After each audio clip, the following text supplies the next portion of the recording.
Assalamualaikum warahmatullahi wabarakatuh. Perkenalkan, saya Meiliani Fikardita dengan NPM 2012-01-1032. Di sini, saya akan menjelaskan tentang kebijakan dalam penanggulangan kejahatan dengan mata kuliah Politik Hukum Pidana dan dosen pengampu Ibu Diah Gustiniati, SH MHum. Kebijakan berasal dari bahasa Belanda, yaitu politik, dan bahasa Inggris polisi, yang bermakna politik, kebijaksanaan. Kedua hal tersebut memiliki arti yang sama, yaitu politik yang bermakna sebagai sebuah kebijaksanaan, yang mana hal ini berkaitan dengan kebijakan politik kriminal, kebijakan politik sosial, kebijakan integral, ataupun sistematik yang berperan penting di dalam penanggulangan kejahatan. Orientasi dari pelaksanaan kebijakan-kebijakan ini dikaitkan secara langsung dengan pembangunan nasional yang berkaitan dengan pembangunan hukum yang saat ini masih terus berkembang. Tujuan dari perkembangan tersebut telah diamanahkan oleh pembukaan Undang-Undang Dasar 1945 alinea keempat sampai kelima, yaitu melindungi segenap bangsa Indonesia dan seluruh tumpah darah Indonesia dan untuk memajukan kesejahteraan umum, mencerdaskan kehidupan bangsa, dan ikut melaksanakan ketertiban dunia yang berdasarkan kemerdekaan, perdamaian abadi, dan keadilan sosial, serta mewujudkan cita-cita bangsa sebagaimana termaksud dalam alinea 2 pembukaan Undang-Undang Dasar 1945. Upaya penanggulangan kejahatan, hal ini yang disebut sebagai politik kriminal atau kriminal polisi, yang berarti sebuah usaha yang rasional dari masyarakat dalam penanggulangan terhadap kejahatan atau tindak pidana.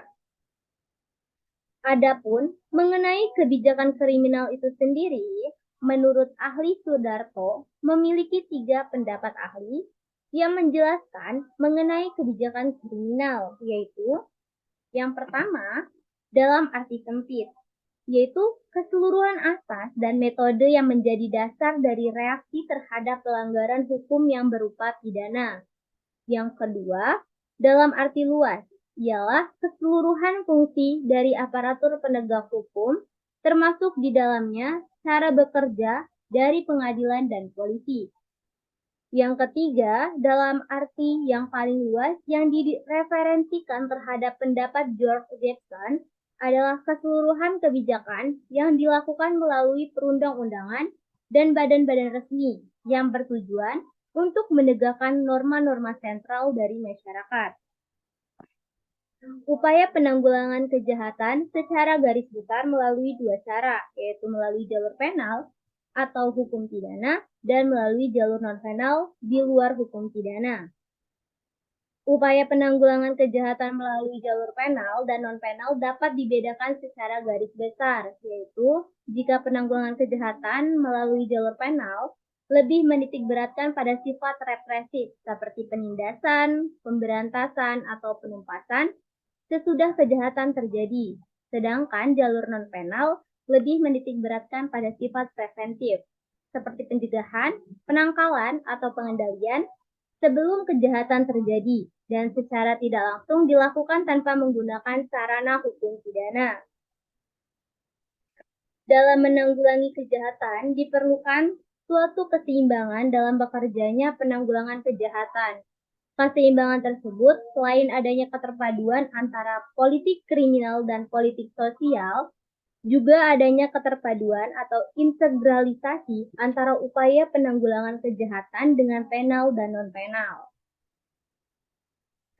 Kebijakan hukum pidana juga dapat disebut dengan politik hukum pidana, penal policy, criminal law policy, atau strafrecht politik, yang dapat didefinisikan sebagai cara bertindak atau kebijakan dari negara atau pemerintah untuk menggunakan hukum pidana untuk mencapai tujuan tertentu, khususnya dalam memerangi kejahatan dengan cara pidana.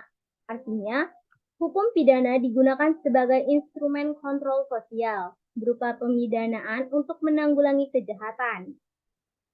Fungsionalisasi penanggulangan kejahatan melalui sarana penal yang pertama, tahap formulasi, yaitu tahap di mana pembuat undang-undang melakukan kebijakan hukum pidana yang bersifat abstrak. Fase ini sering disebut sebagai fase kebijakan legislatif. Yang kedua, tahap aplikasi, yaitu tahap penegakan kebijakan pidana dari aparat penegak hukum dalam arti sempit. Fase kedua ini sering disebut sebagai fase kebijakan judisial.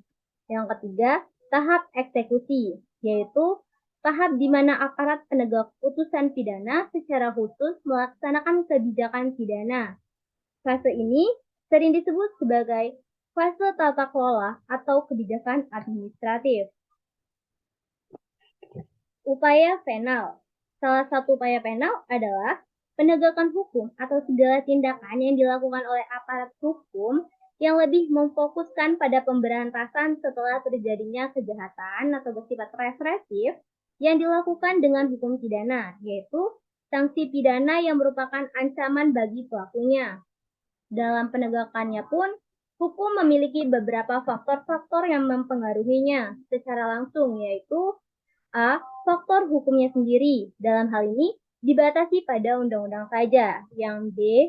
Faktor penegak hukum, yakni pihak-pihak yang membentuk maupun menerapkan hukum. Yang C. Faktor sarana atau fasilitas yang mendukung penegakan hukum. D. Faktor lingkungan masyarakat, yakni bagaimana hukum tersebut berlaku atau diterapkan di kehidupan bermasyarakat. Yang E. Faktor kebudayaan, yakni sebagai hasil karya, cipta, dan rasa yang didasarkan pada karya manusia di dalam bermasyarakat. Ruang lingkup kebijakan hukum pidana atau jalur penal berkaitan dengan sistem hukum pidana yang mencakup juga kebijakan di bidang hukum pidana material, di bidang hukum pidana formil, dan di bidang hukum pelaksanaan pidana. Bardanawawi Arif mengidentifikasi sebab-sebab keterbatasan kemampuan hukum pidana dalam menanggulangi kejahatan adalah sebagai berikut. Yang pertama, sebab-sebab kejahatan yang demikian kompleks berada di luar jangkauan hukum pidana. Yang kedua, hukum pidana hanya merupakan bagian kecil atau subsistem dari sarana kontrol sosial yang tidak mungkin mengatasi masalah kejahatan sebagai masalah kemanusiaan dan kemasyarakatan yang sangat kompleks, sebagai masalah sosiopsikologis, sosiopolitik, sosioekonomi, sosiokultural, dan sebagainya. 3. Penggunaan hukum pidana dalam menanggulangi kejahatan hanya merupakan curiaron am symptom. Oleh karena itu, hukum pidana hanyalah merupakan pengobatan simptomatik dan bukan pengobatan kausatif. Yang keempat, sanksi pidana. Saksi pidana, hukum pidana merupakan remedium yang mengandung sifat kontradiktif atau paradoksal dan mengandung unsur-unsur serta efek sampingan yang negatif. 6. Keterbatasan jenis sanksi pidana dan sistem perumusan sanksi pidana yang bersifat kaki dan imperatif. 7. Bekerjanya atau berfungsinya hukum pidana memerlukan sarana pendukung yang lebih bervariasi dan lebih menuntut biaya tinggi. Upaya non-penal. Upaya non-penal dapat ditempuh dengan dua cara, yaitu yang pertama, ditempuh dengan menyehatkan masyarakat lewat kebijakan sosial, seperti penghapusan kebodohan, kemiskinan, dan lain-lain. Dan dengan menggali berbagai potensi yang ada di dalam masyarakat itu sendiri, seperti pendidikan agama, kontrol orang tua. Yang kedua, ditempuh dengan menggali berbagai sumber lainnya. Dia juga mempunyai potensi efek preventif, seperti patroli, media massa, razia, dan lain-lain. Pendekatan integral atau keterpaduan adalah kebijakan pembangunan dan kebijakan kriminal yang rasional secara penal dan non-penal, yang mempertimbangkan sebab-sebab kejahatan secara seimbang dari aspek struktural, aspek ekonomi, politik sosial, budaya, hak asasi manusia, yang didasari etika dan moralitas bangsa. Analisis pentingnya penanganan non-penal dalam penanganan perkara pidana. Penanggulangan kejahatan melalui non-penal harus dilakukan karena sarana penal memiliki kelemahan atau ketidakmampuan hukum pidana dari sudut berfungsinya atau bekerjanya hukum atau sanksi pidana itu sendiri. Non-penal memiliki nurani intelektual yang berfokus pada perbaikan kondisi sosial, namun secara implisit mempunyai pengaruh preventif terhadap kejahatan. Usaha-usaha non-penal ini, misalnya penyantunan dan pendidikan sosial dalam rangka mengembangkan tanggung jawab sosial warga masyarakat, penggarapan kesehatan jiwa masyarakat melalui pendidikan moral, agama, atau yang bersifat moralistik lainnya. Peningkatan usaha-usaha kesejahteraan anak dan remaja, kegiatan patroli dan pengawasan lainnya. Tidak kalah pentingnya mengenai meningkatkan usaha-usaha yang bersifat abolionistik, yaitu usaha-usaha yang dapat mengikis habis secara langsung faktor kondusif penyebab kejahatan.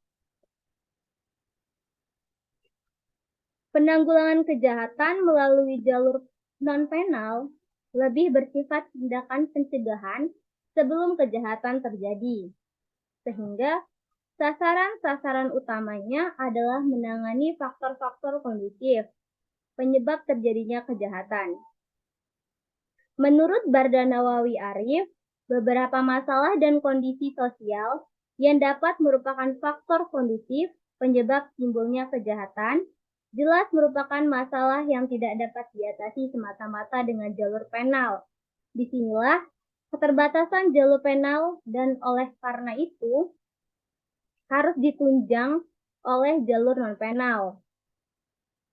Jadi, kesimpulannya, penanggulangan kejahatan itu dapat dilakukan oleh dua jalur, yaitu yang pertama yaitu dengan jalur penal dan jalur non-penal. Sekian presentasi yang dapat saya jelaskan. Terima kasih. Wassalamualaikum warahmatullahi wabarakatuh.